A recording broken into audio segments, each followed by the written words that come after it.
Well, good morning. Welcome to Thoughts Can Change Your Life with me, Reverend Wolak. We're here each and every day at 8 a.m. and we explore. We explore life. We explore our experience. We go where no humans have gone before, asking new questions. And we do so because we understand that while our ego feels it knows things, the fact of the matter is, anytime we claim we know something, we limit the possibility of us learning more. There's a world out there that has infinite expressions, infinite experiences. And to know something is to limit us. And so don't know anything. Don't know anything. Admit, I know nothing. Or if I know anything, I know just so very little. And so what I want to talk about today is this idea that here's what I know we're seeking more than anything in the world. And it's not money, it's not fame, it's connection. We're literally seeking to connect. Seeking to connect. And we think it's with others. But here's a secret, guys. You have to connect with yourself first. Before you can connect with others, you have to find that connection to yourself.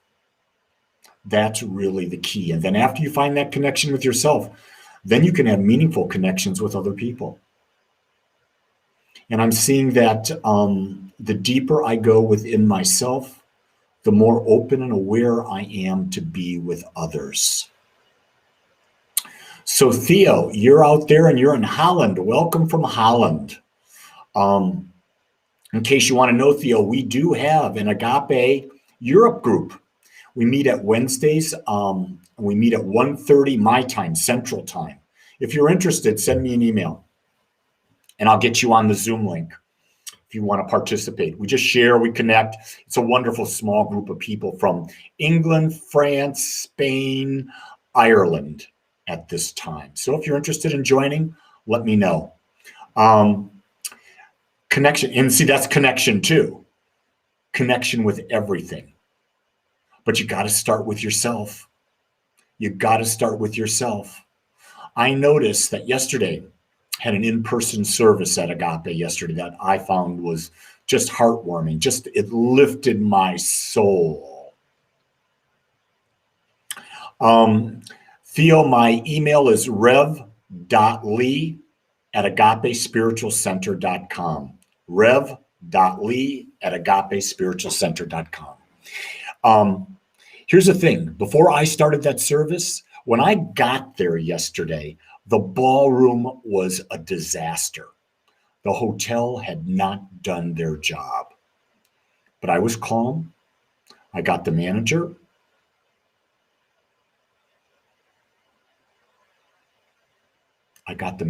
And he called people, but they didn't get there for 35 minutes and we had rehearsals and stuff. So what I did is I gently started doing the work. And guess what? By the time the band was ready to rehearse, we had that whole place redone, refigured. Redone, refigured. And then what I did is before our people came, I took some time to myself, closed my eyes for 5 minutes, and connected to the inner truth within me. Because I knew if I hadn't connected with me, with my higher power, with my source, how could I connect with them? And so it worked. It was a beautiful day. But you see, the work always starts within. We think if we do more from without, it'll work, but it doesn't. And so what's the number one spiritual practice, gang? The number one spiritual practice when you're getting into some stuff, here it is. It's a secret, but I'm going to make it known. You should know it already. You pause. That's right. It's just that simple. You pause. That gives you the choice of responding instead of reacting. That takes you out of the reptilian mind into the frontal lobe. You have the power. Sandra Lingo's meditation or nap. My goodness. What can I say about Sandra Lynn? She's a napper. Anyway, pausing. Here's what you do after you pause. You pray. You pray and know that divine wisdom will guide you. That's what you're praying for. Whenever something's happening, you just simply pray. I know that divine wisdom is now guiding me. Then you listen. Then you act. See, acting is last. Pause, pray, listen, act. That's the sequence. That's the sequence. When you're doing that, you're using your connection. You're pausing, you're praying, which is connecting, you're listening to that connection, and you're acting from that connection. Do you get it? That will eliminate so much pain, so much misunderstanding, so much to have to apologize for. You get it? So much to have to. We apologize for so much. If we just paused, we could avoid so much. Could avoid so much. And Theo's out there. Oh, wait a second. Theo's out there and said he's from Holland, but Renee thought Holland, Michigan, and I can't seem to get my comments to go down, so I'll have to do that later. So yeah, could be a misperception on a lot of people's part. Here, Holland, whoa, my God, Dutch. Oh, it could be Holland, Michigan, which has a lot of Dutch there, because I'm from Michigan, so I know where Holland is and what Holland is all about. Hey, this is your show. What do you want to talk about? I've got a couple minutes. Put something in the comments section. Check in. Let me know where you're from. Because the more we connect, the more we can build a meaningful conversation each and every morning. That's my job. My job that I've chosen is to connect with people and have meaningful conversations with people. Meaningful conversations about life, conversations about self-empowerment.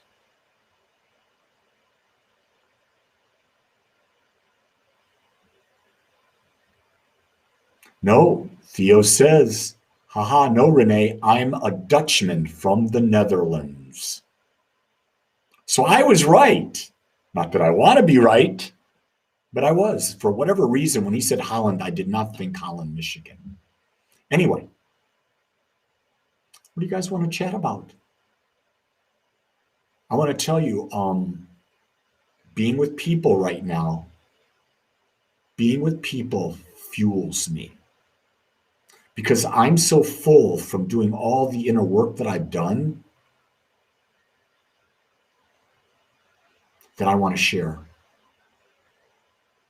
Richard says, this notion of conscious response above and beyond emotional reaction has been a key concept for me.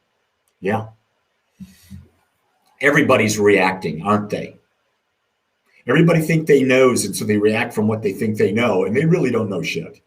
No other way to say that. They don't know crap. All these people out there, they're talking about, Susie says, I want to talk about disappointment. Disappointment's real simple, Susie.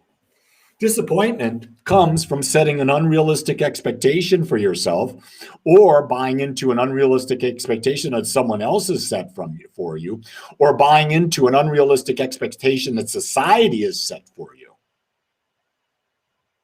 Anytime you've got an unrealistic expectation, we've set ourselves up for disappointment.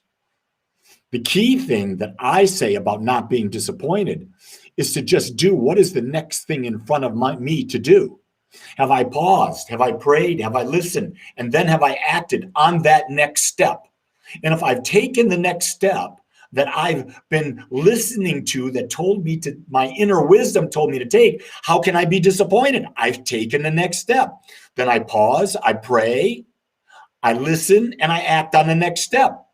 It's impossible to be disappointed when you're always involved in the journey. But if you set the end result as the benchmark, yeah, there's going to be disappointment. Here's the key thing. If you're on a journey and you're disappointed, and then 3 months down the road, you get the end result, you go, wow, I wasted all that time being disappointed because the end result did show up. Anytime, here's another thing. When you get disappointed, what kind of energy are you putting out? I'm not a success. I can't do it. Nothing good ever happens to me. I'm a victim. Disappointment comes from being a victim. Can't be a victim if all you're invested in is taking the next step. That's all it is, taking the next step. I've asked so many questions. I want to do so many things, and it's so big, it's so beyond what I can believe that I've had to just channel it down and go, okay, infinite wisdom, what's my next step in being a teacher? What's my next step in building community? What's my next step in having deeper relationships? What's my next step in having a healthier human experience? What's my next step in connecting to the infinite in a deeper way? See, those questions, when we listen, we get an answer that is realistic. And when an answer is realistic and we take action, there will never, ever, ever be disappointment. Jeff says, while I've not physically met anyone in the group, I feel there's a connection by joining every morning. It's important to be a part of a group. There's an energetic that's happening online right here in this group. There's an energetic that's happening right now. You couldn't be listening to me and not be a vibrational match, which means that everyone that's listening is a vibrational match. This is a community.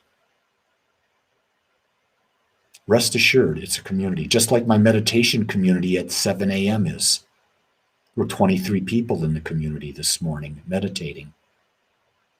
That's a community, even though there's not even a word. Orlando says, how do you find your soul tribe? Well, that's a silly question, Orlando. You've already found them. You're listening to them right here, right now. Why else would you be here? You just know, Orlando. You know your soul tribe when you feel safe. You know your soul tribe when you feel comfortable. But keep in mind, you can't know your soul tribe until you like yourself. That's where it all starts. Everything starts within us.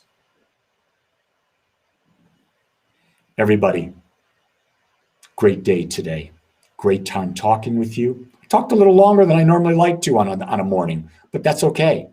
I want you to know, no matter what happens today, I, Lee Wolak, accept you, which means I love you as you are.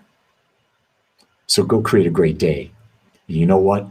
I don't have any expectations for you to fulfill other than for you to be you. Until tomorrow, aloha.